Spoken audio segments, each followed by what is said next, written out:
వేదమయీం నాదమయీం బిందుమయీం పరపదుధ్యదిందుమయీం మంత్రమయీం తంత్రమయీం ప్రకృతిమయీం నౌమి విశ్వవికృతిమయీం. జయ జయ జగదంబ శివే జయ జయ కామాక్షి జయ జయాద్రిసుతే జయ జయ మహేశదయితే జయ జయ చిద్గగన కౌముదీధారే. శివాజి గురవే నమః. ప్రధానంగా భారతదేశం ప్రపంచానికి అత్యంత ముఖ్యమైనది. ఎందుకంటే ఆనాడు స్వామి వివేకానంద చెప్పారు, ప్రపంచంలో గురుపీఠం భారతదేశమే. గురువు అంటే పెద్ద అని అర్థం ఉంది, గురువు అంటే జ్ఞానం అని అర్థం ఉంది. అందుకే ప్రపంచానికి అతి పెద్దదైనటువంటి శక్తి భారతదేశం. జ్ఞానాన్ని ఉపదేశించాలంటే భారతదేశం నుంచే వెళ్ళాలి. సూర్యుడు తూర్పును ఉదయిస్తాడు, జ్ఞానం భారతదేశం నుండి ఉదయిస్తుంది ప్రపంచానికి అంతటికి. ఏ విధమైన జ్ఞానమైనా, జ్ఞానం అనగానే కేవలం లోకాల జ్ఞానము మరణానంతర జ్ఞానం గురించి నేను మాట్లాడట్లేదు. జ్ఞానం విభాగాలుగా ఉండదు, జ్ఞానం ఎప్పుడూ ఒకటే. ఆ జ్ఞానము ఐహికానికి పరమార్థానికి పనికొచ్చేదే జ్ఞానం. అంతేని ఇహానికి ఒకటి పరానికి ఒకటి ఉండదు, ఇహానికి పరానికి పనికొచ్చేదే జ్ఞానం. ఆ జ్ఞానము బహుముఖీనంగా ఉంటుంది. అందులో మరణించిన తర్వాత గొప్పగా ఉండడం కాదు, బ్రతుకున్నంత కాలం కూడా గొప్పగా ఉండాలనేది సనాతన ధర్మం యొక్క గొప్పతనం. అందుకు బ్రతుకుండగా గొప్పగా ఉండడానికి కావలసినటువంటి సర్వశాస్త్రములు ఈ దేశంలో ఉత్పన్నమయ్యాయి.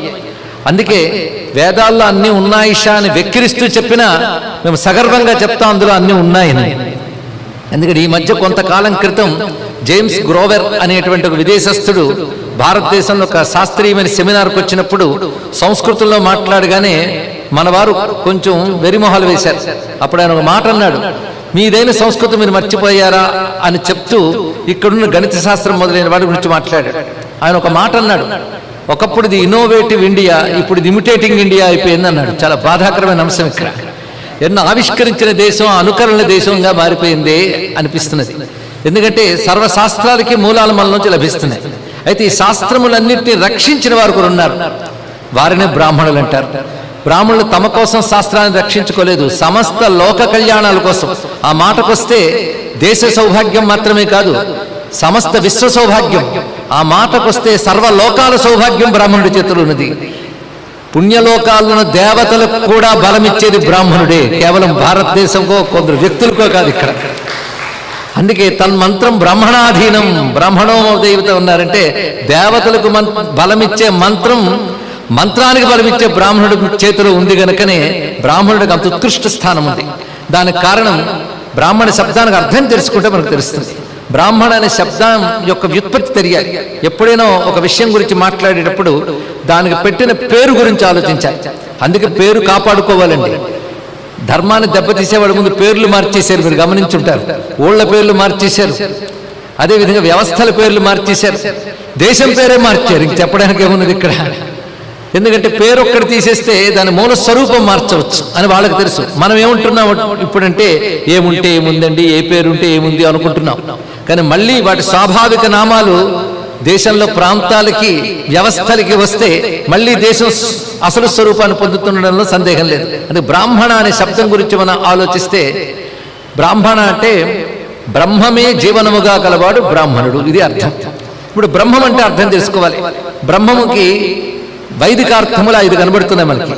ఒకటి బ్రహ్మం అంటే పరమాత్మ, అటు అలా ఉంచి బ్రహ్మం అంటే వేదము, ధర్మము, తపస్సు, జ్ఞానము. ఇప్పుడు 4 అర్థాలు: వేదము, ధర్మము, తపస్సు, జ్ఞానము, పరమాత్మ. ఈ 5 తమ జీవితంగా ఎవడు గడుపుతున్నాడు వాడు బ్రాహ్మణుడు అని చెప్పారు ఇక్కడ. మన బ్రాహ్మణ శబ్దంతో మనం చెప్పుకుంటున్నామంటే నిజంగా అవి జీవితంగా ఉన్నామని ప్రశ్న వేసుకోవాలి. మనం మనంగా ఉండాలి. అందుకోసమే ఈ సంఘాలు సమావేశాలు. ఎందుకు అంటే మనం మనంగా ఉంటున్నామా లేదా అనేది పరిశీలన చేసుకోవడానికి, మనం మనంగా ఉండడానికి ప్రయత్నించడానికి, ఆ ప్రయత్నించి మన మనతనాన్ని తర్వాత తరాలకు అందించడం కోసం. ఇందుకు ఈ సమావేశాల యొక్క సంఘాల యొక్క ప్రయోజనం. అయితే ఇప్పుడు చెప్పినప్పుడు ధర్మము, తపస్సు, వేదము, జ్ఞానము, ఈ 4 నిజానికి 4 సమానార్థకాలే, పెద్ద భేదమేం లేదు. అయితే ఈ 4 నేను చెప్పినప్పుడు ధర్మము, జ్ఞానము, తపస్సు అన్నప్పుడు కేవలం పరానికి మాత్రమే కాదని ముందే చెప్పుకున్న ఇహము పరము రెండిటికి సంబంధించి ఇవి జీవనంగా ఎందుకుంటున్నారంటే దీని ద్వారా సమాజాన్ని రక్షించడం కోసం. అంటే బ్రాహ్మణుని ఎందుకు రక్షించుకోవాలంటే బ్రాహ్మణుడి ద్వారా సమాజం రక్షింపబడుతుందని అర్థం. ఎందుకంటే త్యాగము బ్రాహ్మణుడు, తపస్సు బ్రాహ్మణుడు, ఈ రెండు సర్వవర్ణముల క్షేమం కోరడం కోసం, అంతేగాని ఒక వర్ణం కోసం ఒక వర్గం కోసం కాదు. బ్రాహ్మణుడు ఎప్పుడు మాట్లాడాలో లోకా సమస్తాసుకునో భవంతు అంటాడు. తమ వర్గం వారు మాత్రమే భావించరు. అది బ్రాహ్మణ సేవా సమితి అంటే బ్రాహ్మణులకు సేవ చేయడం కాదు, బ్రాహ్మణుల ద్వారా సేవ చేయడం కూడా అని అర్థం చెప్పుకోవచ్చు. ఆ రెండూ కూడా ఇక్కడ లభిస్తున్నాయి. ఇక్కడ అయితే ఇతరులకు సేవ చేయాలంటే సేవ చేసే శక్తి మనకు ఉండాలి. అందుకే మనం శక్తిమంతులుగా తయారవ్వాలి. అయితే ఈ దేశం మీద దాడి చేసి ఈ దేశాన్ని బలహీనపరచాలి అని ప్రయత్నించిన వారు మన చరిత్ర వెనక్కి వెళ్ళి చూస్తే వాళ్ళు బాగా అర్థం చేసుకున్నారు మనకంటే ఈ దేశానికి బలం ఏమిటయ్యా అంటే దీని ధర్మము, జ్ఞానము, తపస్సే ఈ దేశాన్ని యొక్క బలము. అందుకే వాటిని దెబ్బతీద్దాం. వాటిని దెబ్బతీస్తే ఈ దేశం బలహీనమవుతుంది. కానీ దేశానికి ధర్మం ప్రాణం, ధర్మానికి బ్రాహ్మణుడు ప్రాణం కనుక బ్రాహ్మణుని దెబ్బతీస్తే ధర్మం దెబ్బతింటుంది, ధర్మం దెబ్బతింటే దేశం బలహీనమవుతుందని ఒక మహా ప్రణాళిక వేశారు. దానితోనే ఈ దేశం మీద వచ్చిన 2 రకాల వారు కూడాను సర్వనాశనం ఎవరిని ఉద్దేశించేశారో తెలియాలి. మన అసలు చేతిని కప్పెట్టేశారు. కానీ పరిశీలిస్తే ఈ దేశం ధ్వంసం చేయడానికి వచ్చిన వారందరూ చేసిన బ్రహ్మద్వేషము, బ్రహ్మహింస అంతా ఇంత కాదండి. చరిత్రలో రక్తపాతాలు సృష్టించారు. వాళ్ళని నిర్దాక్షిణ్యంగా లక్షల మందిని ఒకే రోజు నరకడం అనేటువంటి ఒకానొక ప్రణాళిక వేసుకుని భయంకరంగా హింసించడమే కాకుండా శాస్త్రాలను నడి రోడ్లో పెట్టి తగలబెట్టారు. అనేకమైనటువంటి విద్యానగరాల్లో జరిగిన మహాఘోరమైనటువంటి ప్రమాదం అది. కాశీ లాంటి మహానగరాల్లో ఇంటి నుంచి అగ్నిహోమ ధూమం కనబడితే చాలు ఆ ఇంట్లోకి ప్రవేశించి వారిని బయటికి బలవంతంగా లాగి అందరూ చూస్తుండగా తలలు నరికేవారు. వారి ఇళ్లలో ఉన్న తాళపత్ర గ్రంథాలు ఉన్న శాస్త్రములన్నీ నడి రోడ్లో పెట్టి నరికేవారు, తగలబెట్టేవారు. ఇది ఒక కాశీ నగరం. ఇలాంటి ఎన్నో నగరాల్లో ధ్వంసం చేశారు. కొన్ని విద్యా సంస్థల్ని, మందిరాల్ని, గ్రంథాలని తగలబెట్టడానికి కొన్ని 100 రోజులు పట్టింది ఆ దుర్మార్గులకి.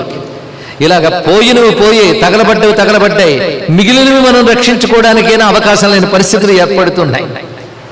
తర్వాత వచ్చిన వారు కూడా అదే పని చేశారు ఇంచుమించుగా. వాళ్ళు చేసింది ఏంటంటే మనల్ని మన చేతే పనికిరాని వాళ్ళు అనిపించేటట్లు చేశారు. మానసికంగా బలహీనలు చేశారు, బానిసలను చేశారు. ఆఖరికి బ్రాహ్మణుడు కూడా ఒకప్పుడు మేము చేసినటువంటి అణచివేత ఈ విధంగా ఉందండి అనుకునే పరిస్థితి కల్పించారు. మన చరిత్ర మనకే తెలియనివ్వకుండా చేశారు. ఒకానొక గిల్టీ కాన్షియస్నెస్ లోకి బ్రాహ్మణులు నెట్టివేశారు. అది తర్వాత దాడి చేసిన వారు చేసినటువంటి పని. అటు తర్వాత వారు ప్రస్తుతం కూడా జరుగుతున్నది ఏం తక్కువ కాదు. ఇటీవల ఒకానొక వార్త వచ్చింది. ఒక ప్రాంతంలో జరుగుతున్నది.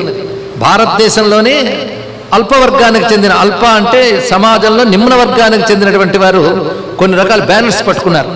అదేమిటి అంటే మేమందరం స్వదేశీయులం, బ్రాహ్మణులు విదేశీయులు, కాబట్టి వాళ్ళందరూ ఈ దేశం నుంచి వెళ్ళిపోవాలి అని నినాదం. ఇలాంటిది ఒకటి వస్తుందన్న ఊహ కూడా మనకు తెలియదు. ఒక చోట ఇది వచ్చింది అంటే అర్థం వాళ్ళందరూ అతి నిమ్న జాతికి చెందిన సామాన్యులు. వాళ్ళు ఈ మాట అన్నారు అంటే అనగలిగే ఆలోచన వాళ్ళది కాదు, అనిపించిన కుట్ర ఒకటి జరుగుతోంది. ఇది మనం తెలుసుకోవాలి. ఈ కుట్ర మాధ్యమ రంగాల్లో కూడా వ్యాపించింది, విద్యారంగంలో కూడా వ్యాపించింది. దీనికి దేశంలోనే కాకుండా అంతర్జాతీయంగా జరుగుతున్నటువంటి కుట్ర ఇది. ఎందుకంటే వాళ్ళ ఉద్దేశం ఈ దేశం బలహీనం అవ్వాలి, కానీ దేశం ఉండాలి వాళ్ళ వ్యాపారాల కోసం. ఎందుకంటే ఇంత జనాభా, ఇంత కొనుగోలు శక్తి ప్రపంచంలో ఏ దేశానికి లేదు, భారతదేశానికి ఉంది కనుక ఈ దేశం వాళ్ళకి కావాలి. కానీ ఈ దేశం బలహీనంగా ఉంటే వాళ్ళకి ప్రయోజనం. అందుకోసం వాళ్ళు ఏం చేస్తున్నారంటే దేశాన్ని, ధర్మాన్ని బలహీనపరచడానికి ఒకవైపు దేశ శత్రువులు, రెండో వైపు ధర్మ శత్రువులు. వీరు అందరూ అని నేను చెప్పను, రకరకాల వర్గాలుగా విడిపోయి ఉన్నారు వీళ్ళందరూ. వారిలో మన ఒకరికొకరు పడరు, కానీ దేశాన్ని, ధర్మాన్ని తగలబెట్టడం కోసం మాత్రం వీళ్ళందరూ కలిశారు. కలిసి ప్రపంచంలో విదేశాల్లో పెద్ద పెద్ద విశ్వవిద్యాలయాల్లో వాళ్ళ సొమ్ములు పెట్టి అక్కడ ఒక కృత్రిమ మేధావర్గాన్ని తయారు చేసి భయంకరంగా బ్రహ్మద్వేషాన్ని వ్యాప్తి చేస్తున్నారు. బ్రహ్మద్వేషం అనే శబ్దం మనం బాగా కాయిన్ చేసి చెప్పాల్సిన అవసరం ఉందండి. ఇక్కడ బ్రహ్మద్వేషం, బ్రహ్మద్వేషం అంటే ఇందాక చెప్పినట్టు ధర్మంపై ద్వేషం, వేదంపై ద్వేషం, జ్ఞానంపై ద్వేషం, తపస్సు మీద ద్వేషం, వీటితో బ్రతికే వారి మీద ద్వేషం, వాటిని నిర్మూలించాలనేది ఉద్దేశం. ఇక్కడ ఇది జరుగుతున్నటువంటి అంశం. ఇటీవల కాలంలో ఒక బృహత్ గ్రంథం వెలువడింది, ది స్నేక్స్ ఇన్ గంగా అనేటువంటి పుస్తకం.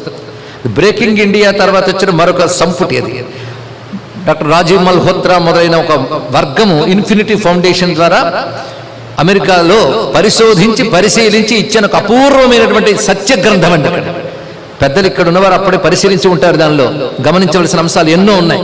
ఒక రాజకీయ పరంగా కానీ బౌద్ధికంగా కానీ ధర్మాన్ని దేశాన్ని ఎంత బలహీనపరచడానికి కుట్ర పన్నారు. అందులో బ్రహ్మద్వేషం అనేది ప్రధాన సూత్రంగా తీసుకొచ్చారు. మన స్వాతంత్రం వచ్చిన తర్వాత అదేమో దురదృష్టమో కానీ ఇప్పటికీ మనకు 75 సంవత్సరాలకు ఒక భ్రాంతి ఉంది. ఆ భ్రాంతి ఏమిటంటే మనకు స్వాతంత్రం వచ్చింది అనేది, ఇంకోటి కాదు. ఇది కేవలం భ్రాంతిలో బ్రతుకుతున్నాం. మనం స్వాతంత్రం వచ్చింది అనేది వాస్తవం కాదు, సత్యం కాదు. ఎందుకంటే భారతదేశాన్ని భారతీయత పాలించడం లేదు, భారత వ్యతిరేకత పాలించుతున్నది ఇక్కడ. అది రాజ్యాంగంలోంచి ఎలా తయారైంది అనేటువంటిది శ్రీ ఎంవీఆర్ శాస్త్రి గారు పలు వ్యాసాల ద్వారా తెలియజేశారు. కూడా సవరించుకోవడానికి కూడా వీలు లేనంత భయంకరంగా తయారు చేశారు. ఈ 75 సంవత్సరాలు మన స్వాతంత్ర దేశంలో ఉన్నాం, సర్వమత సమానమనే భావంతో ఉన్నామనకు భ్రాంతులు కూడా బ్రతికం. కానీ ఒక తెలియని విధంగా క్రింద నుంచి కొళ్ళబెట్టారు మొత్తం కూడా. ఇటువంటి స్వరూపం ఏర్పడింది. ఇలాంటి సమయంలో మనం గమనించవలసినది బ్రాహ్మణ బలం అంటే మన జాతిని మనం బలం చేసుకోవాలి. మనం గొప్పవాళ్ళు అనుకోవడమే కాదు, మన జాతిని మనం బలం చేసుకోకపోతే భారత జాతిని బలపరచలేము, భారతదేశాన్ని బలపరచలేము అనేటువంటిది గమనించుకోవాల్సిన అంశం ఇక్కడ. ఎందుకంటే సంఘాలు పెట్టుకుని మేమే బాగుండాలన్న మాట గట్టిగా అనలేడు ఇప్పుడు బ్రాహ్మణుడు. ఎందుకంటే వాడు రక్తనిష్టమైన ఒక భావన ఉంది. లోకా సమస్తాసుకునో భవంతు, సర్వే జనాసుకునో భవంతు. అందుకే తాను దారిద్ర్యంలో మగ్గైనా దేశం బాగుండాలి, ధర్మం బాగుండాలి త్యాగం చేసిన మహాత్ములకి ప్రతి యుగంలో ప్రతి తరంలో కొరత లేకుండా బ్రాహ్మణులు ఉన్నారు. భారతదేశంలో వారు కాపాడారు. ఇది చరిత్ర. దీని మీద ఒక పెద్ద అధ్యయనం జరగవలసిన అవసరం ఉన్నదండి. ఇటువంటి పరిస్థితి అయితే బ్రాహ్మణత్వ రక్షణకు మనం చేయవలసింది ఏమిటంటే ముందే చెప్పినట్టు ఆ 4 కాపాడుకోవాలి. వేదము, ధర్మము, జ్ఞానము, తపస్సు. వేద శబ్దానికి కూడా జ్ఞానమనే అర్థం ఉన్నది. ఆ మాటకు వస్తే తపశ్శబ్దానికి కూడా జ్ఞానమనే అర్థం ఉంది. ఎస్సే జ్ఞానమయం తపహ అని వేదమంత్రమే చెప్తోంది మనకి ఇక్కడ. కానీ మొత్తానికి జ్ఞానం అంటే నాలెడ్జ్. ఈ జ్ఞానంతో మానవ జాతి నడవాలి. ఎందుకంటే మానవుడు అంటేనే మన అవబోధన ధాతువు నుంచి మానవ శబ్దం వచ్చింది. జ్ఞానం ప్రధానము అని అర్థం. జ్ఞానంతో మానవుడు ఉండాలంటే మానవుడు జ్ఞానం అందివ్వాలి. జ్ఞానం అందివ్వాలంటే లోకంలో ఒకడికి వైద్యం అందివ్వాలంటే ఒకడు తన జీవితం అంతా వైద్యానికి అంకితం చేసుకుంటాడు. ఆరోగ్యం మాత్రం వాడు ఒక్కడికే సొంతం కాదు, అందరికీ. కానీ ఆరోగ్యం ఇచ్చే శాస్త్రం వాడు అంకితమైపోయి కృషి చేస్తాడు. కానీ అందరికీ పనికొచ్చే ఆరోగ్యం కోసం ఒక వర్గం వైద్య వర్గంగా తయారయ్యి దానికి తమ జీవితాన్ని ఎలా అంకితం చేసేయో అందరికీ పనికొచ్చే జ్ఞానం కోసం, దైవ శక్తి కోసం ఒక వర్గం దానికి అంకితం అయిపోయింది. అందరూ అన్నీ చేయలేరు గనక దానికి అంకితమైన ఒక జాతి ఉన్నది. వాళ్ళు ఎప్పుడు అదే జీవితంగా ఉంటారు. పైగా నా భోగాయ కల్పతే, బ్రాహ్మణ జన్మ భోగం కోసం కాదు, మరి దేనికోసం అంటే ఇహ క్లేశాయ తపసే ప్రత్యత్వనుభవం సుఖం అని శాస్త్రం చెప్తున్నది. తపస్సు కోసమే బ్రాహ్మణ జన్మ, తప్పించాలి. అందుకే దారిద్ర్యాన్ని వరించారు బ్రాహ్మణులు. మరువరాదు. బయటకు వెళ్ళి హాయిగా భోగంగా తిరగచ్చు కదా, పొద్దున్నే లేచి ఎక్కడికైనా విహరించవచ్చా అంటే కాదు. పొద్దున్న లేచేటప్పటి నుంచి అష్టవిధమ కర్మలు చేయాలి, అధ్యయనం అధ్యాపనం చేయాలి, యజ్ఞము అది కూడా యజన యాజకత్వములు చేయాలి. ఈ రెండూ చేయాలి. అంటే తాను అధ్యయనం చేయాలి, ఇంకొకరికి అధ్యాపనం చేయాలి, తాను యజ్ఞం చేయాలి, యజ్ఞం చేయించాలి. ఇలాగా సుఖానికి భోగానికి అవకాశం లేని ఒక జీవన విధానం ఏర్పరచుకున్నాడు వీడు. అందుకే ఎవరైనా మేము చేస్తామని వస్తే 2 రోజుల్లో వెనక్కి వెళ్ళిపోతారంట. అలాంటి జీవన విధానం బ్రాహ్మణ జీవన విధానం. అలాంటి జీవన విధానాన్ని అవలంబించి వచ్చారు. అయినప్పటికీ ఇప్పటికి ఎన్ని ధ్వంసాలు జరిగినా కాపాడుకున్నారే, అందుకు బ్రాహ్మణ జాతిని గౌరవించారు ఇక్కడ. ఎందుకంటే ఒకవైపు మారేవా మతంలో ప్రాణాలతో ఉంటావు, లేకపోతే తల తీసేస్తామంటే తల తీసినా సరే మా ధర్మం వదలవని ధీరంగా నిలబడ్డారు. ప్రాణాలు అరచేతిలో పట్టుకుని ధర్మాన్ని కాపాడారు. అందుకే ఇవాళ చదువుకోవడానికి రామాయణం మిగిలింది, జపించడానికి గాయత్రి మిగిలింది, అంతో ఇంతో చెప్పుకోవడానికి వేదం మిగిలిందంటే ప్రాణాలను అరచేతిలో పెట్టుకుని ప్రాణ త్యాగమయకానికి సిద్ధపడి ధర్మాన్ని అనుష్ఠించి కాపాడిన బ్రాహ్మణ వర్గమే అని మరువరాదు ఇక్కడ. ఈరోజు ఈ దేశం గొప్పతనం ఒక యోగా అని, ఒకనొక లైఫ్ స్టైల్ అని, ఒక జీవన విధానం అని ఇన్ని మాట్లాడుతున్నాం మనం. ఒక మంత్రమని చెప్తూ ఉంటే అది ఎవరికో సొంతం కాదు, అందరిది అంటున్నాం. కానీ అందరికీ పనికొచ్చి ఇవన్నీ కాపాడింది మాత్రం త్యాగంలో బ్రతికినటువంటి విప్రుడే. అతడు కాపాడాడు, అందుకే చెప్పుకోవడానికి మిగిలే. అయితే అతడు కాపాడింది ఎలాగంటే ఇదే ధర్మో రక్షతే రక్షిత. ఇవాళ ఇక్కడ ఈ పుస్తకం ప్రచురించిన సనాతన వైదిక బ్రాహ్మణ సేవా సంఘం వారు కూడా ఇదే నినాదాన్ని పెట్టడం నేను ఇక్కడ చూశాను బ్యానర్లో. ధర్మాన్ని రక్షిస్తే ధర్మం మనల్ని రక్షిస్తుంది అని దాని యొక్క భావం. అంటే ధర్మాన్ని రక్షిస్తే మనం రక్షింపబడతాం. ఎవరి చేత రక్షింపబడతాం? ధర్మం చేత రక్షింపబడతాం. ఎందుకంటే ధర్మం జడం కాదు. ఇవాళ ఈ పుస్తకాన్ని నన్ను కాపాడితే పుస్తకం నన్ను కాపాడుతుంది అంటే పుస్తకం వస్తువు నన్ను కాపాడదు. కానీ ధర్మం వస్తువు కాదు. ధర్మం భగవంతుడు, ధర్మం చైతన్యం. అందుకే ధర్మాన్ని కాపాడితే ధర్మం మనల్ని కాపాడుతుందంటే ధర్మమే నారాయణే మనల్ని కాపాడుతుంది. ఎప్పుడు మనం ధర్మాన్ని కాపాడితే. అయ్యా, భగవంతుడు మనల్ని కాపాడుతాడు కానీ భగవంతుడిని మనం కాపాడగలమా? మీరు ధర్మం మనల్ని కాపాడాలంటున్నారు, ధర్మాన్ని మనం కాపాడడం ఏంటండి అంటే ధర్మశాస్త్రం పుస్తకం పెట్టి దాని చుట్టూ సెక్యూరిటీ పెడితే ధర్మరక్షణ చేసినట్లే అవుతుందా? అందుకే ఇంక దెబ్బ తగలకుండా మేము డిస్కులో పెట్టామండి, హార్డ్ డిస్క్లోనో లేదా మరొక దాంట్లోనో కాపాడేమంటే అది ధర్మరక్షణ కాదు. ధర్మం రక్షించడం ఎలాగనేది ముందు మనం ఆలోచించవలసిన అంశం. ధర్మం రక్షించడం ఒక పద్ధతిలో జరగకూడదు, అనేక విధాలుగా జరగాలి. మొదటగా ధర్మం అనుష్ఠానం వల్ల రక్షింపబడుతుంది. ఏదైనా చేస్తూ ఉంటేనే కాపాడబడుతుంది, లేకపోతే కాపాడబడుతుందండి. మనం చేస్తూ ఉంటే తర్వాత తరాలు సహజంగా చేసేస్తుంటాయి. ఇప్పటికీ మన కుటుంబాల్లో చాలా మంది ఇంత కాని కాలాలను కూడా సదాచారం పాటిస్తున్నారు. ఎందువల్లంటే చిన్నప్పటి నుంచి పుస్తకాలు చదివి కాదు, మా అమ్మ చేసింది, మా నాన్న చేశారు, మా తాత చేశారు అని అంతే. అక్కడ లాజిక్ లేదు. మా అమ్మ చేసింది, మా నాన్న చేశారు. లాజిక్ ఏంటండి? మా అమ్మ గొప్పతనం, నాన్న గొప్పతనం ఎవరికి రుజువు చేయాలి? అక్కర్లే. మా అమ్మ గొప్పది, మా నాన్న గొప్పది, వాళ్ళు చేసింది గొప్పది, అది పరంపరగా వచ్చింది అనేటటువంటి ఆ పరంపర వల్ల కాపాడబడింది. పరంపర ఎలా వస్తుంది? ఆచరించడం వల్లే కదా వచ్చింది ఇక్కడ. కానీ ధర్మాన్ని రక్షించాలంటే మొట్టమొదటి ఉండవలసింది అనుష్ఠానం. అనుష్ఠానం లేనంత కాలం ధర్మాన్ని రక్షించాలని కబుర్లు చెప్పిన వ్యర్థం. ఇప్పుడు ధర్మం కానీ బ్రాహ్మణ జాతి కానీ బలహీనపడింది అంటే అర్థం, నేను చేసిన చిన్నపాటి పరిశీలనతో పెద్దల మాట్లాడి తెలుసుకుంది ఏంటంటే అనుష్ఠాన లోపం. పెద్దగా చెప్పుకోవాల్సిన అనుష్ఠాన లోపం, ఇది క్షీణించిందనే చెప్పాలి. అయితే అక్కడక్కడ ఉన్నారు కానీ ఎక్కువ లేరుగా. ఒకప్పుడు కాంచీ యతీంద్రులు చంద్రశేఖరేంద్ర సరస్వతి స్వామి వారి వద్దకు కొంతమంది వచ్చి మత మార్పులు ఎక్కువైపోతున్నాయని జెండాలు పట్టుకు వెళ్ళి మీరు ఏదైనా చెప్పాలండి అంటే ఆయన కూర్చోబెట్టి నువ్వు సంధ్యావందనం చేస్తావా అన్నారు. ఇక్కడ లేదండి అన్నాడు. మరి నీకు ఇది మాట్లాడే హక్కు కూడా లేదు, వెళ్ళిపో అని చెప్పారు ఇక్కడ. అంటే నువ్వు ఎవరిని రక్షించదలుచుకున్నావు? ధర్మాన్ని. ధర్మం అంటే ఏమిటి చెప్పగలవా? చెప్పలేవు. నేను ఎందులో పుట్టానో అదే అంటే ఎందులో పుట్టేవది కాదు, ఏది పాటిస్తున్నావు అది. పుట్టడం పాటించడానికి అర్హత, ఇది తెలుసుకోవాలి. పాటించడానికి అర్హత పుట్టడం, అది పుట్టినంత మాత్రాన్ని సరిపోలేదు ఇక్కడ. అందులో పుట్టినవాడు పాటించినప్పుడు పరిపూర్ణుడు అవుతాడు ఇక్కడ. ఇది మనం గమనించుకోవాలి. పుట్టడం ఒక అర్హతనిచ్చింది మనకి, బ్రాహ్మణుడిగా పుట్టడం అర్హతనిచ్చింది. దాని ద్వారా బ్రాహ్మణ ధర్మాన్ని పాటించాలి. బ్రాహ్మణ ధర్మం బహుముఖీనంగా ఉంది. ఇప్పుడు 15 రోజులు సంధ్యావందనం చేస్తే 16 రోజులు అవార్డు ఇచ్చే స్థితికి దిగం మనం. అదే పెద్ద అనుష్ఠానం. ఎంత ఉందో బ్రాహ్మణ ధర్మాలు మనకు తెలియవు. కనీసం సంధ్యావందనం అన్నారు మన పెద్దవాళ్ళు. కానీ నేను ముందు భాగం అనుష్ఠానం గురించి క్లుప్తంగా మాట్లాడుతున్నాను. ఎందుకంటే ఇవాళ నేను ఆవిష్కరించిన, నా చేత ఆవిష్కరించిన 3 పుస్తకాలు ఈ మొదటి వర్గానికి చెందినటువంటిది. రక్షణలో మొదటిది అనుష్ఠానం, దానికి సంబంధించినవి. అనుష్ఠానం అంటే అర్థం ఏంటంటే దైవ బలాన్ని మనకి, సమాజానికి, ధర్మానికి అందివ్వడం. అనుష్ఠానం అంటే ఇది అర్థం అండి. ఇక్కడ ముందు మనం దైవ బలం సంపాదించుకోవాలి. ఎందుకంటే భౌతికంగా మనపై జరిగే దాడుల్ని భౌతికంగా ఎదుర్కోవాలి, అందులో సందేహం లేదు. కానీ దానికంటే ముందు అంతర్గతంగా దైవశక్తి కావాలి. దైవశక్తి ఉంటే సహజంగా మనం మనల్ని కాపాడుకోగలం, భౌతిక దాడుల నుంచి దేశాన్ని కాపాడుకోగలం. బహుశా అనేక దేశాల్లో ఇతరులు దాడి చేసినప్పుడు అక్కడున్న అనేక ధర్మాలు క్షీణించిపోయే, నామరూపాలు లేవు కూడా. ఈ దేశంలో జరిగిన హింస అంతకంటే ఎక్కువ జరిగింది. అయినా ఈ ధర్మం నేటికి మిగిలిందంటే మన పెద్దలు చేసిన అనుష్ఠాన బలమే, తపోబలమే. ఒక సమర్థ రామదాసు తపోబలం ఛత్రపతి శివాజీని నడిపించింది. ఆయన ఇచ్చిన తపోబలం తీసుకొచ్చింది. ఒక విద్యారణ్యుల తపోబలం విద్యానగర సామ్రాజ్యాన్ని స్థాపింపజేసింది. ఒక ఆదిశంకరుల తపోబలం 4 దిక్కుల 4 పీఠాలు పెట్టి 4 దిక్కుల నుండి దేశాన్ని కాపాడుతున్నది ఇక్కడ. అది మరువరాదు. తపోబలం కనబడని శక్తి. ఈ కనబడని శక్తి ప్రోధి చేయవలసిన బాధ్యత వీడిది. అందుకే అనుష్ఠాన బలం చాలా ప్రధానం. ఈ అనుష్ఠాన బలంకి వచ్చేటప్పటికల్లా మనం అందరూ అంత చేయగలరా? ఇది పెద్ద ప్రశ్న.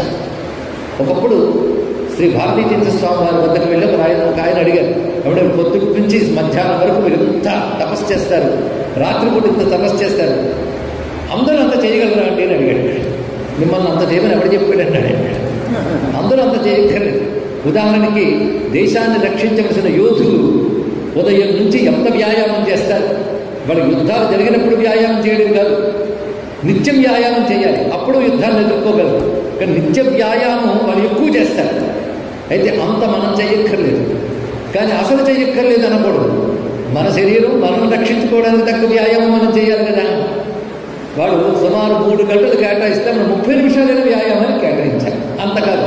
అలాగే పీఠాధీశ్వరులు ధర్మరక్షణ బాధ్యత కలిగిన వారు అనుష్ఠానం ఎక్కువ చేయొచ్చు, కానీ మనం మన కుటుంబ జీవనం, మన సమాజ జీవనం క్షేమం కోసం మనం చేయగలిగినంత మనం చేయాలి. అందుకే ఇక్కడ ఒక పీఠాధీశ్వరులు చెప్పుకున్నాం. అదేవిధంగా ఈ వేదము వీటితో జీవించేవాళ్ళు ఉంటారు, వీళ్ళు వైదిక జీవనం. అంటే బ్రాహ్మణ వర్గాన్ని 2 విభాగాలు చేస్తే వైదిక లౌకిక 2 విభాగాలు చేయాలి. వైదిక జీవనం మళ్ళీ 2 విభాగాలుగా ఉంటుంది. ఒకటి అర్చక పురోహిత ఈ వర్గం వారు, ఇంకొకరు వేదాధ్యయనం చేస్తూ వేద విద్యని శాస్త్ర విద్యను కాపాడేవారు. ఎందుకంటే ఈ ముగ్గురిని ఒక్కరు అనడానికి లేదు. బ్రాహ్మణులు అంటే ప్రతి వాళ్ళు కేవలం అర్చక పురోహితులు మాత్రమే అంటారు. బ్రాహ్మణులు అర్చక పురోహితులు బలమైన గొప్ప వర్గం అక్కడ. ఇది కాకుండా వేద శాస్త్ర పరిరక్షక వర్గం, వాళ్ళు వచ్చి మీ చేత పూజలు చేయించలేదు. అదేవిధంగా షోడశ సంస్కారములు చేయించలేదు, క్రతువులు చేయించలేదు, కానీ వేద విద్యంతా వాడికి వచ్చు. తర్క వ్యాకరణ మీమాంస ధర్మశాస్త్రములు వచ్చు వాడికి. అంటే శాస్త్ర పరిరక్షకులు వాళ్ళు ఉంటారు. అంటే అప్పుడు 2 వర్గాలు పడిస్తే మిగిలిన వాళ్ళు లౌకిక వర్గం. లౌకిక వర్గం అంటే ఇది చాలా విస్తారంగా ఉంది. భిన్న భిన్న రంగాల్లో ఉన్నటువంటి వారు, ఉద్యోగస్తులు, రాజకీయ నాయకులు, వ్యాపారవేత్తలు, ఇలాంటి వారందరూ భిన్న భిన్న రంగాల్లో కళాకారులు, వీరందరూ లౌకిక వర్గానికి కిందకు వస్తారు. అయితే ఈ లౌకిక వర్గానికి రాగానే మేము దీనిలోకి వచ్చాం కనుక అది మానేసామంటే అనక్కర్లేదు. అక్కడ లోపం ఎక్కడొస్తుందంటే మేము లౌకికంగా వచ్చేసాం కనుక మేము అనుష్ఠానం మానేసామన్నారు అనకూడదు. కానీ సభలో కోపగించుకోవద్దు. మునుపు చెప్పిన అర్చక పురోహితాల వర్గాల్లో వరకు కూడా ఆ వృత్తులు చేస్తున్న అనుష్ఠానంలో లోపం మాత్రం కొంతమంది చేస్తున్నారని చెప్పగలరు. ఎందుకంటే అర్చకాదుల్లో అనుష్ఠాన బలం లోపిస్తే శివుడైనా శిలైపోతాడు, అనుష్ఠాన బలం అంటే శిలైనా శివుడు అవుతుంది తెలుసుకోవాలి. కానీ వారికి అనుష్ఠాన బలం చాలా ఎక్కువ అవసరం. ఇప్పుడు పైకి వేదికపై వచ్చి పుస్తకాలు పనిచేసిన పెద్దలు అంత చక్కగా మాట్లాడగలిగారు, పుస్తకాలు తేగలిగారంటే అనుష్ఠాన బలంతో వారు చేస్తున్నారు ఇక్కడ. అది వారికి ఎక్కువ అవసరం అనుష్ఠాన బలం. మిగిలిన వారికి కూడా అనుష్ఠాన బలం అవసరమే. ఎందుకంటే సమాజంలో భౌతికంగా కానీ సామాజికంగా కానీ రాజకీయంగా కానీ బలం అందుకోగలిగే స్థితిలో బ్రాహ్మణుడు వ్యక్తిగానూ లేడు, సమాజ పరంగానూ లేడు. కానీ వాడికి దైవబలం చాలా అవసరమే. కానీ ప్రతి వ్యక్తి కూడా దైవబలం తమకి ధర్మానికి కావాలని వాడి మేరకు వాడు కృషి చేయాలి నిత్య జీవన వ్యవహారంలో. అది పండగల పూట మనం ఎక్కువ వండుకు తింటాం, నిత్య జీవితంలో వండుకో. అలా ప్రత్యేక కాలాల్లో ఎక్కువ అనుష్ఠానం చేయవచ్చు, కానీ నిత్యానుష్ఠానం మానవాళ్ళు చేయగలిగినంత చెయ్యి. ఏమిటి చెయ్యాలి? సంధ్యావందనం సాంగోపంగంగా చేసుకో, వీలైనంత రుద్రాభిషేకము, దాని తర్వాత విష్ణు సహస్రము, కనీసం ఇవి. ఇంకా అగ్నిహోత్రాలు అలాగే హుడక్కేపై ఇప్పుడు వాడి గురించి చెప్పే కాలం కూడా లేదు ఇక్కడ. ఇవి పాటించు. పైగా హాబీలు కానీ చాలా భాషలు నేర్చుకుంటున్నాం, చాలా నేర్చుకుంటున్నాం. వాటి స్థానంలో నువ్వు మన ధర్మం ఏమిటి, మన జ్ఞానం ఏంటి, మన గ్రంథాలు ఏంటో తెలుసుకుని మనం చెప్పగలిగినంత మందికి చెప్పాలి. ఇది చాలా ప్రధానమైన అంశం. ఎందుకంటే అవతలవాడు వచ్చి 10 మందిని కొట్టేశారండి, ఎంత దుర్మార్గమో అని పేపర్లో చదువుతాం మనం. కానీ ఆ 10 మందిని తిరిగి సమాధానం చెప్పగలిగే బలం వీడికి లేదనేది ముందు చెప్పాలి. కనుక దెబ్బతి తగలడానికి అవతలవాడి యొక్క బలం కాదు, మన బలహీనత కూడా కారణం. అందుకు ముందు మనం బలహీనంగా ఉండరాదు. అందుకే దడిష్ట బలిష్ట అని ఉపనిషత్తు చెప్పినట్లుగా మనం భౌతికంగా కూడా బలంగా తయారవ్వాలి. అంటే శారీరకంగా, ఆర్థికంగా, సమాజంలో హోదాపరంగా కూడా మనం బలంగా తయారయ్యేటువంటి స్థితి తెచ్చుకోవాలి. దానికి మన మేధాశక్తి ఎలా సహకరిస్తున్నది? దేశ విదేశాల్లో కూడా మేధాశక్తితో ఇందులో ఒక హోదాపరంగా వస్తున్నాం. కానీ భౌతిక బలం కూడా తెచ్చుకోవాలి, ఇతర బలాలు కూడా సంపాదించుకోవాలి. ఈ పరంగా మనం బలవంతులమై ధర్మంపై ఏ విధమైన దాడి జరిగినా మన సమాధానం చెప్పగలిగే స్థితిలో ఉండాలండి. అంతేగాని మన నీళ్లు నమిలే స్థితిలో ఉండరాదు. ఈ సమాధానం చెప్పేటప్పుడు ముందు మన మీద ధైర్యం ఉండాలి.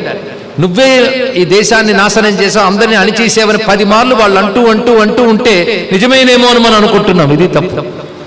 కానీ మనం ఒక్కసారి నేను ఈ ధర్మాన్ని కాపాడాను, దేశాన్ని కాపాడాను, దానికోసం నా పూర్వీకులు ధారపోసే రక్తాన్ని, సమస్త క్షేమం కోరుకుంటున్నాం అనేటువంటి ఒక ధైర్యభావం మనకు కలగాలి. సుపీరియర్ ఫీలింగ్ అంటే అది కలగాలి మనకి, ఇన్ఫీరియర్లోకి వెళ్ళకూడదు.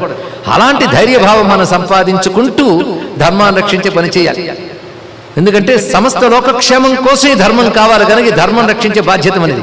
అందుకే మనం పాటించాలి, వీలైనంత పాటించే వాళ్ళ చేత పాటింపజేయాలి. ఈ మధ్యకాలంలో మనలో మనకే ముసలాలు ఉన్నాయి. అందుకే Hinduism in general, Brahminism in particular అని చెప్పాలి. దాడి చేసేటప్పుడు హిందూ మతం మీద దాడి, మొత్తం మీద బ్రాహ్మణుల మీద ప్రత్యేకమైన దాడి. అలాగే ఇక్కడ హిందువులు అందరూని తక్కువగా చూపిస్తారు, బ్రాహ్మణులు ఇంకా తక్కువగా చూపిస్తారు. ఎంత తక్కువగా అంటే హిందువుల్లో ఇతర వర్గాలకి మన మీద తక్కువ దృష్టి కలిగేలా. నేను చాలా చోట్ల గమనిస్తూ ఉంటాను దేశంలో తిరుగుతున్నప్పుడు, ఇతర వర్ణాల వారు ఇతర వర్గాల వారు కూడా గౌరవంగా చూస్తున్నప్పటికీ ప్రతి వారిలో ఇంచుమించు బ్రహ్మద్వేషం అనేది వ్యాపింపజేశారండి. ఉన్నమాట చెప్పేస్తున్నాను, ఈ సభలో నేను నిర్మోహమాటంగా చెప్పచ్చు. అంత ప్రేమగా హృదయం పరిచయిస్తున్న ఎక్కడో ఒక చోట ఒక ద్వేషభావం మాత్రం ప్రతి వర్గంలో కనబడుతుంది. ఇది గమనించవలసిన అంశం. ఇవాళ నేను నిర్మోహమాటంగానే చెప్తున్న విషయం గమనించాను. అంటే అంత లోపలికి చొచ్చుకునేలా చేసేది ఈ వ్యవస్థలు ఎన్నాళ్ళు కూడా. అక్కడక్కడ తెలుసుకున్న వాళ్ళు ఉన్నప్పటికీ కూడా ఇది జరుగుతున్నటువంటి బాధాకరమైన అంశం. అందుకే ఇటువంటి ద్వేషపూరితమైనటువంటి స్థితిలో ధర్మాన్ని రక్షించుకోవడానికి ధర్మం మీద ఎటువంటి అపనింద కానీ, వాగ్రూపంలో కానీ, విమర్శల రూపంలో కానీ ఏ విధమైన దాడి జరిగినా సమాధానం చెప్పగలిగే స్థితి, దానికి తగ్గ ఒక బలమైన వ్యవస్థ మనం ఏర్పరచుకోగలగాలి. ఇక్కడ మన రాముణ్ణో మన కృష్ణుడినో మన ధర్మాన్ని దెబ్బతీడు తీస్తే ఎవడైనా పుస్తకం రాస్తాడు, అప్పుడు ఎవరూ మాట్లాడట్లేదు, మనమే మాట్లాడుతున్నాం. గమనించుకోవాలి. ఒక వర్గం వాళ్ళు ఉంటారు, ఆ వర్గం వాళ్ళు రాముణ్ణో కృష్ణునో ఏ దేవుణ్ణో తమ మతాన్ని తమ కులానికి చెందిన వాడిని మాత్రం భావిస్తారు. కానీ ఆ రాముణ్ణి కృష్ణుని తిడుతున్నప్పుడు ఆ కులం వాళ్ళు వచ్చి సమాధానం చెప్పట్లేదు, ఎదుర్కోవట్లేదు. కానీ ఆ కులాన్ని తిడితే మాత్రం రచ్చ చేస్తారు, గొడవ చేస్తున్నారు ఇక్కడ. అంటే వాళ్ళకు కూడా ధర్మం పట్టట్లేదు, కులం పడుతుంది. మీరు గమనించవలసిన మరొక అంశం ఇక్కడ. రాముడికో కృష్ణుడికో శివుడికో నింద జరిగితే మాత్రం బాధపడుతూ కాశీంతో మాట్లాడవలసిన వాళ్ళు మాట్లాడుతున్న వాళ్ళు ఎవరో మీకే తెలుసు. అంటే మొత్తం ధర్మాన్ని రక్షించుకోవాల్సిన బాధ్యత అంతా హిందూ ధర్మం అంతా బ్రాహ్మణ మీదే పెట్టింది.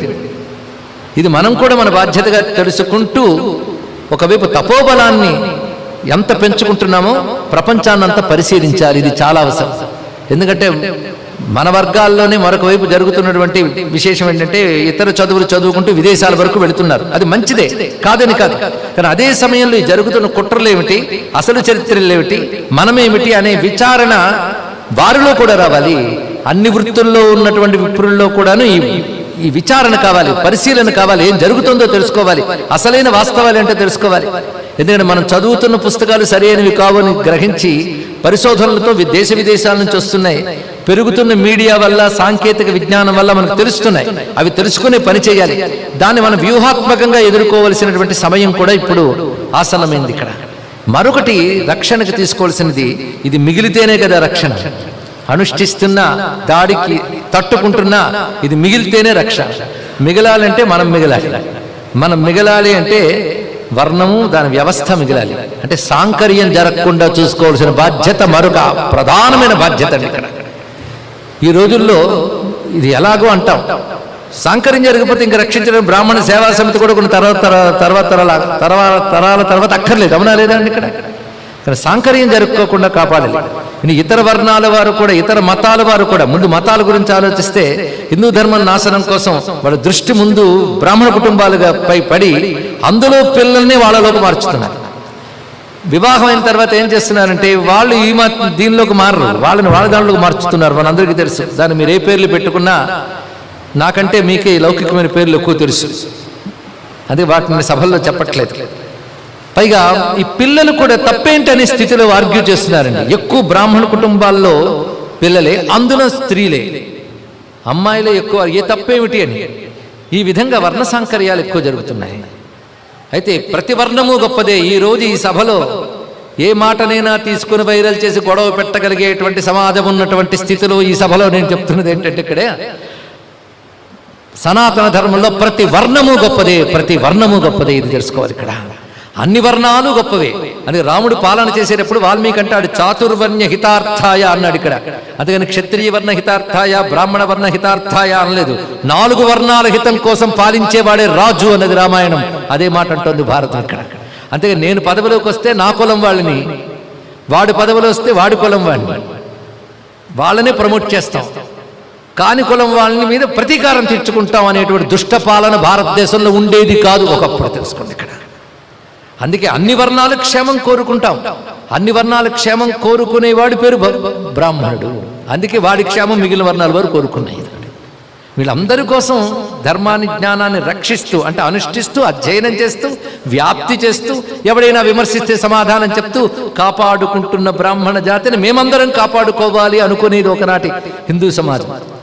అది ద్వేషపూరితం చేసి పారేశారు. ఈ సమయంలో సరైనటువంటి విషయాలను అందించవలసిన బాధ్యత కూడా వీళ్ళు చేపట్టవలసి ఉన్నది. కనుక మన ఆత్మన్యూనతాభావం విడిచిపెట్టి సాంకర్యం కాకుండా కాపాడుకోవాలి. దీనికి చేయవలసిన బాధ్యతలు ఏమిటంటే మనమేమిటి, ఎందుకు కాపాడుకోవాలని చిన్నప్పటి నుంచి పిల్లలకు తెలియజేయాలి. వాళ్ళు యుక్త వయస్సు వచ్చినప్పుడు చూద్దామని ప్రయత్నిస్తున్నాం. ఆ యుక్త వయస్సులో వాళ్ళు కాలేజీలు స్కూల్కి వెళ్ళినప్పుడే ఇంకెవరో యుక్తంగా లాక్కుని వెళ్తున్నారు. ముందు నుంచే వాళ్ళకి ఇది మన జాతి, ఇది మన పరంపర, దీని ప్రయోజనం ఇది, దీని గొప్పతనం ఇది, దీనికి సైంటిఫిక్ ఎక్స్ప్లెనేషన్ ఇది, ఫిలసాఫికల్ ఎక్స్ప్లెనేషన్ ఇది, ధార్మిక ఎక్స్ప్లెనేషన్ ఇది అని పిల్లలకి తెలియజేయాలి. అంటే దానికంటూ ఒక విద్య ఉండాలి. ఆ విద్య మీకు పాఠశాలలో దొరకదు, ఇల్లే పాఠశాల కావాలి ఇక్కడ. అని ప్రతి తల్లి తండ్రి తాము తెలుసుకుంటూ తమ పిల్లలకి తెలియజేస్తూ చేయిస్తూ, తెలియజేస్తే సరిపోదు, చేయించాలి కూడా. ప్రతి ఇల్లు పాఠశాల కావాలి, వాళ్ళ చేతి చేయించాలి. మీరు తెలియజేసి ఇన్ని చేసినా ఏదో జరిగిందనుకోండి, అప్పుడు మీ తప్పు లేదు. కానీ మీరు తెలియజేయకపోవడం వల్లే జరిగిందంటే మాత్రం తప్పు మీదే. అంటే ముందు ప్రతి ఇంట్లో ఇది సాంకర్యం కాకుండా కాపాడుకోవాల్సిన బాధ్యత ఏమిటో ప్రతి వారు తెలుసుకోవాలి. ఇందులో ప్రధానంగా బ్రాహ్మణులే వివిధ పద్ధతుల ప్రకారం విడివిడిగా ఉన్నప్పటికీ కూడాను అవి ఆనాటి కాలాల్లో కొన్ని ప్రయోజనాల కోసం శాఖలు ఏర్పడ్డాయి. కానీ బ్రాహ్మణులంతా ఒక్కటే అనే భావం బ్రాహ్మణులందరికీ కలగాలి. ఇది చాలా ముఖ్యమైనటువంటిది. నేను చాలా కాలం ప్రవచనాలు ఆరంభించినప్పుడు వైదిక ధర్మం అనేవాడిని. అంటే నేను ఎప్పుడు వైదిక ధర్మం చెప్తాను, నియోగ ధర్మం చెప్పడన్నాడు ఒక ఆయన నాకు. అరే బాబు, వైదిక అంటే వేదము అని అర్థంతో చెప్పాం, కానీ వైదికము నియోగములు ఉన్నాయండి, మళ్ళీ ఇందులో ఎన్ని శాఖలు? మేము ద్రావిడుల్ని తప్ప ఇంకెవరిని చేరదీయనండి అని ఒక ఆయన అన్నాడు. ఇలా గట్టి పట్టుకుని ఏ సంబంధం వచ్చినా పక్కకు తీస్తుంటే కొన్నాళ్ళ తర్వాత వాళ్ళ కూతురు వచ్చి అన్య వర్ణం వాడిన అన్య మతం వాడిని వచ్చి తండ్రి ఆశీర్వదిస్తే ఆశీర్వదించు, లేకపోతే మిమ్మల్ని వదిలి వెళ్ళిపోతా ఉన్నారు. ఇలాంటి పరిస్థితులు ఏర్పడుతున్నాయండి ఇక్కడ. కానీ ముందు మనం తెలుసుకోవాల్సింది ఈ శాఖలన్నీ అశాస్త్రీయములే. ఇది బాగా తెలుసుకోవాలి. శాఖలన్నీ అశాస్త్రీయములే, ఒకటే బ్రాహ్మణం అనేది ఒకటి శాఖ. ఇది తెలుసుకోవాల్సింది. ఎందుకంటే ఒక ప్రాంతం బట్టి ఏర్పడిన శాఖలు ఉన్నాయి, అవి కలిసిపోయి ఇప్పుడు ఏం చెప్తారు ఇక్కడ? ఏ ప్రాంతం ఏంటి? అమెరికాలో ఉన్నవాడు నేను ఆరామద్రావిడు అంటే ఎక్కడవుతుంది ఇక్కడ? నేను వెలనాడుకు చెందినవాడిని, నేను వెలవనాటుకు చెందినవాడిని, నేను వేగినాడుకు చెందినవాడిని అంటే ఇంకా వేగినాడు వెలనాడు పేర్లేలు తెలియవు వాడికి ఎక్కడున్నాయో. కానీ అటువంటి వాటి నుంచి బయటపడాలి, సాంకర్యం కాకుండా కాపాడుకోవాలి. అని చిన్నతనం నుంచి ధర్మంతో బ్రతకాలి, ధర్మాన్ని పిల్లలకు చూపించాలి, ఎలాగూ ఆచరిస్తూ చూపించాలి, ఆచరింపజేయాలి. అంతేగాని మొదలుపెట్టే కాదండి ఇక్కడ. అందుకే చిన్నపిల్లలుగా ఉన్నప్పుడు ఉపనయనం చేసి వాళ్ళ చేసి సంధ్యావందనాలు చేయించడం పురుషులకైతే, స్త్రీలకు చెప్పట్లేదు, అది తెలుసుకోవాలి. అనేక మంది అర్చక కుటుంబంలో, పురోహిత కుటుంబాల్లో కూడా మగపిల్లలు స్మార్తాన్ని నేర్చుకోవడం, వేదాన్ని నేర్చుకోవడం జరుగుతుంది. ఆడపిల్లలకి ఈ చదువులు నేర్పుతున్నారు.